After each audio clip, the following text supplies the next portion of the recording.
Hello everyone! Today we will show you one very simple way to create stylish and flawless decor. It's delicious, chocolatey, and most importantly, it's easy to make. At the end, I'll show you what's inside. It's our Snickers cake flavor, which is a hit among all our customers. Let's get to work. To cover and decorate the cake, you will need about 600 grams of chocolate frosting. We used chocolate cream cheese frosting. You will also need an offset spatula, a scraper, and of course, a turntable. Place the cake on the turntable and remove the Aztec cake collar used for cake assembly. Do not forget to put a damp cloth or napkin underneath the cake board so that it doesn't slide. With the offset spatula, make the crumb coat. This first layer of frosting is very thin. Its main task is to lock in the crumbs. With the help of the offset spatula, first apply a small amount to the top of the cake, then smooth it over the surface while turning the table. Then apply the frosting to the sides of the cake.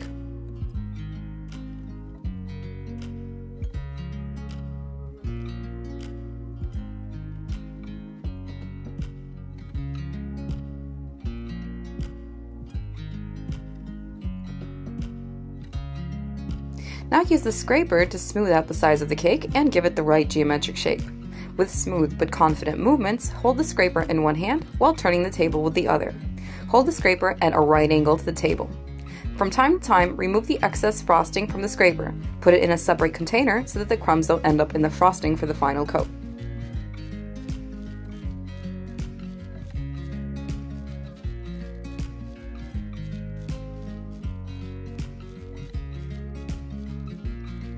The smoother the crumb coat, the easier it will be for you to smooth out the final coat.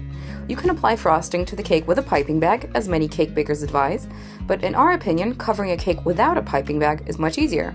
All you need is practice. Just give it a try.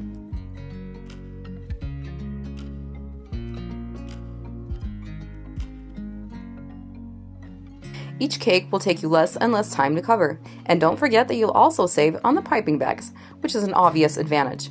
Be sure to watch our video on how professionals cover cakes on our channel.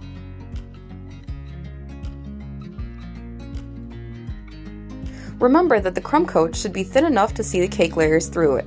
We will cover them completely with the final layer.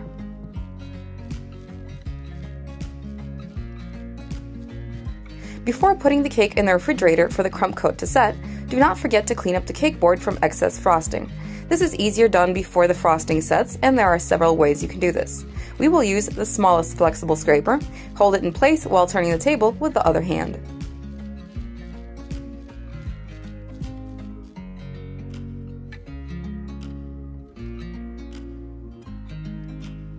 A sure sign that the crumb coat has set is if the frosting has become matte. Now you can start covering the cake with the final coat. The steps are the same as when you're crumb coating. The difference is in the amount of frosting. The thickness of the final coat should be about 5 millimeters.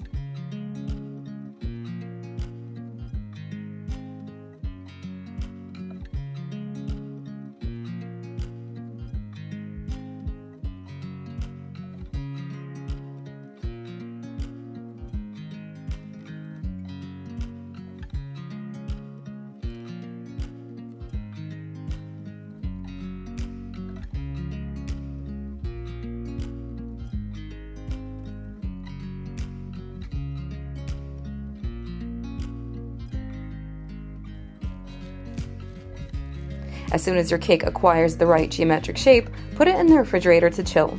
By the way, to easily remove chocolate frosting from the cake board, use a cotton disc with a bit of vodka or alcohol.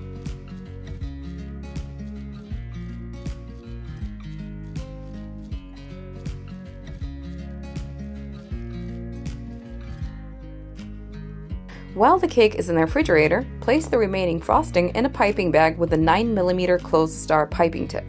This is what it looks like.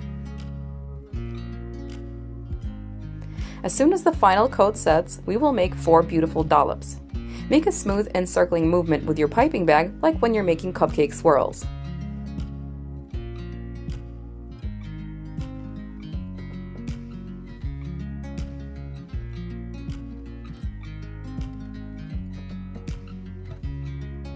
Now we will make chocolate glazed drips in between the dollops with the help of a piping bag.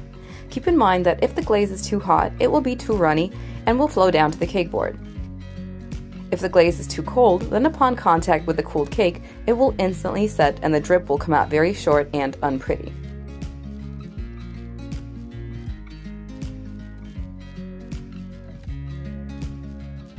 You can also apply the glaze with a small spoon, but it is much easier, more convenient, and reliable to control the amount of glaze when you're using a piping bag.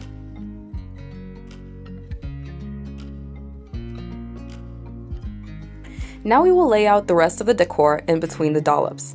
This is the perfect place for small cookies, candies, sugar beads, chocolate shards, or chocolate flakes.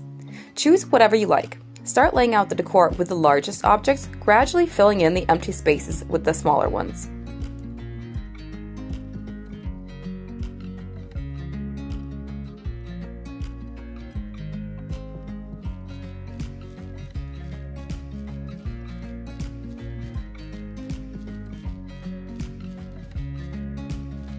Chocolate-covered crispy sticks are the final accent in our decor.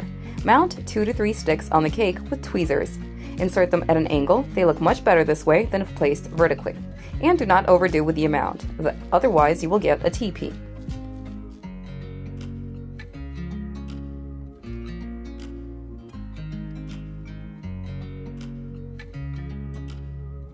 The dark decor can be brightened up with light beads.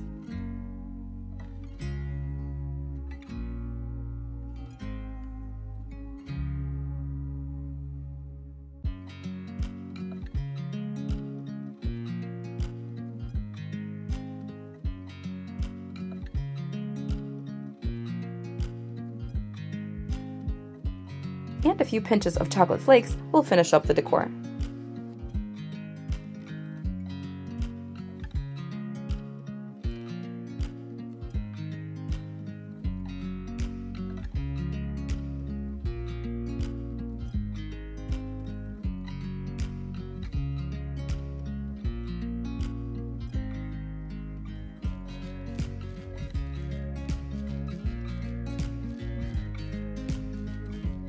I like to call this kind of decor a creative mess, but actually it's quite an elegant cake. Let's see what's hiding inside.